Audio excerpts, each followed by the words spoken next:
So, if any of you guys are following the world's longest long tube headers installed on a car, you're probably wondering why there's been no updates and also why you're looking at empty engine bay. So, we were going for the maiden voyage. Well, actually, no, we went for the maiden voyage on the factory ECU. And let's see if you can piece together the problem before I tell you at the end here. Um, it was throwing a lot of codes, and it looked like I had an OBD1 ECU running on an OBD2 harness. So I thought maybe that was the issue because I was getting a few codes, one of them being knock sensor, some other shit, and it's like, well, I wonder if it's pulling timing. But the knock sensor's newish, it's hooked up, it should be fine. So I went, you know what, I have this AEM EMS from my SR. It uses a different plug, but it uses the same sensors and uses the same trigger wheel inside the cam. So I was like, well, you know what, I'll repin it, and then I have full customized tuning, and it should be great to get it running. Went for a drive, and then it seemed like it was hard to start after it shut off, and again, still no power. And then after it was idling for a little bit, I noticed it was pissing oil. Now it seemed to free rev fine, but under any load, it would have nothing. And it was building up a shit ton of crankcase pressure, so much that it was pushing out the oil pan gasket, it was pushing out the valve cover gasket, and even hooking it up to straight engine vacuum and not atmosphere for a little bit more suck of that crankcase. It didn't get any better. So my initial, desire to just drive this car, it's like, you know what, I don't care if it's high crankcase pressure. Maybe because I had it running for so long in here, I glazed the rings. Maybe they'll seat in over time. Maybe they won't. Whatever. I just want to drive this car. So I changed the oil pan gasket to like a Garlock style. And then I realized the rear main seal was leaking. So pulled the whole engine out. Figured, you know what? I'll re-gasket it. I'll verify that the PCV system's working correctly. And see if the rings are fucked. If they're not, then whatever. Took it out. Everything seemed fine. It's like, you know what, I'll just buy some new rings, install them, and then hopefully it's all okay. Because I knew I used a shitty little radius file I had because it's only one kicking around for me, and I know I sanded one on a bit of an angle, and it's like, well, maybe that's why.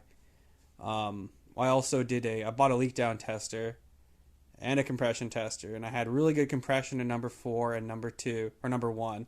No compression in 2 and 3. And then when I did a leak down test, I was great at the back cylinder and great at the front, and again 2 and 3 were low. So that did push me to say fuck it, buy another ring kit. It's a bigger deal for us in Canada because we can't get most internal engine parts at all, so we have to go through the States. And with this COVID shutdown, you're adding an extra week to your build to get anything. It's a pain, but it's the reality of Canada. Versus the power of the United States, where it's like getting intake manifold gaskets. It took me a week and like 4 times the price than it would down in the States. Like if I could just drive to AutoZone, I could get all the shit I need. But up in Canada, this is a defunct engine. So yeah, I took it all apart, took the connecting rods apart.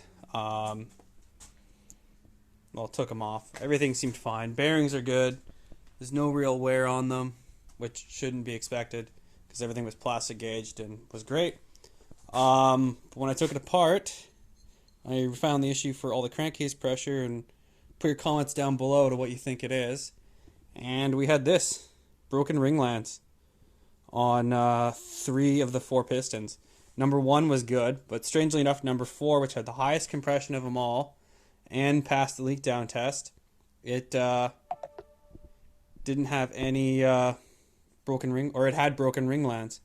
So it's kind of crazy how fucked a piston can be and still fool you on your mechanical testing. So what was happening is when I was driving it, it would seem like it had fine for free revving, but I think any sort of load, it would just completely bypass the pistons. We're still not 100% sure on what caused the breaking of the ring land.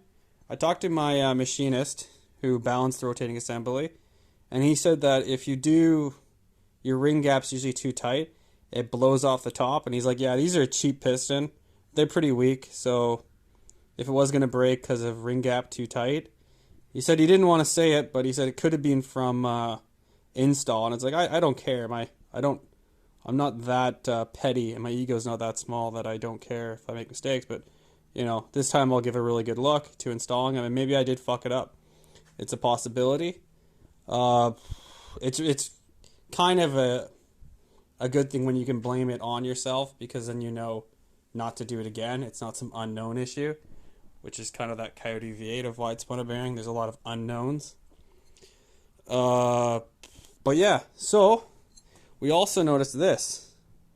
2 indents on the top of the pistons.